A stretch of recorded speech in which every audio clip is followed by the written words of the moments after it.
welcome back to Imagine That News. This week's vocab word is sequester, meaning to keep away from others. On April 19th, Russia's Sergei Lavrov reported another phase of the invasion has begun.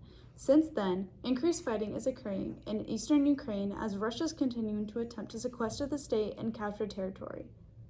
Heavy fighting throughout the Donbas region through missiles and other airstrikes has led to Ukrainian authorities urging people in Donbas to flee west to escape. However, Zelensky has responded to this increase in conflict by saying, "No matter how many Russian soldiers are brought here, we will fight, we will defend ourselves." To defend themselves they must, as shortly after Russia introduced a second phase, Ukrainian troops were forced to withdraw from the city of Kreminna.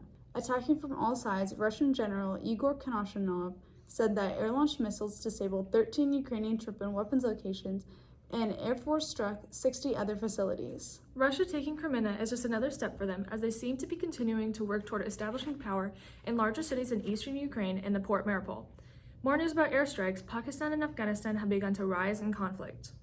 On April 26, militants in Afghanistan fired heavy airstrikes across the border into a Pakistani military outpost in rebuttal to the air raids from Pakistan on April 16th.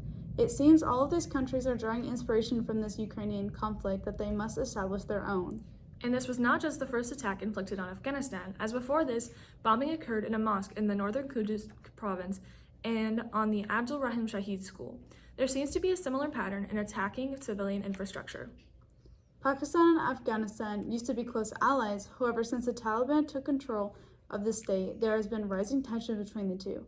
This is because the new power of the Afghanistan Taliban has increased Pakistan's own terrorist group, the TTP, or the Pakistani Taliban. Pakistan has accused Afghanistan of hosting a military group hostile to a neighboring country, as the Taliban controlling Afghanistan has refused to control the TTP or make any efforts to stop it. I bet citizens of Afghanistan are really wishing they had a fair election right now. But on the topic of fair elections, France had a recent presidential runoff where voters had to choose between two very different candidates, Marine Le Pen and President Emmanuel Macron. Marine Le Pen came into this race as a pro-Russian Putin admirer. Since then, she has needed to backtrack and condemn Russia in the war, as almost the entirety of voters share that opinion. Whether she believes it or not, who knows? That's politics. She also abandoned her stance on leaving the EU and the euro, but experts say many of her proposals would still put France on a collision course with the EU. She has not, however, abandoned her policy of banning Muslim women from wearing headscarves in public. Yikes. But my personal perspective of this candidate is not totally shared by those citizens of France. Current centralist and heavy actor in the EU and the UN, President Macron, has had lower supporter rates, and the French have been seemingly leaning more right.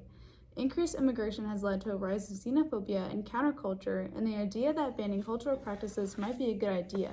COVID-19 also had a play in this part of the potential party shift, as many of the voters were concerned with rising costs of living, which had been occurring since Macron's presidency. Well, thankfully for France's position in IGOs and Muslim women in France, Emmanuel Macron won this presidential election on April 24th, 58.5% to 41.5%. But anyway, as you may have known, seniors are ready to start their IB testing next week, starting May 1st. A lot of hard work is getting put to use right now, and everyone wishes them serious luck. Not that they need it, of course, but I can't imagine how nervous I would be taking these tests. But I wonder how they feel. On to the interview section. We're here with senior Eva. How do you feel about IB testing next week? So excited, I'm about to have the time of my life. Do you feel prepared mentally? Yeah, definitely. It's what we've been preparing for 2 years. Well, good luck to you. Thank you. We're here with Nicole. Nicole, how do you feel about IB testing next week? I'll probably be crying for the next week. I'm sure you'll do fine. I'm sure I'll do fine too, but that does not cut down the fact that I will be crying. We're here with senior Isa. Isa, do you feel prepared for the IB testing next week?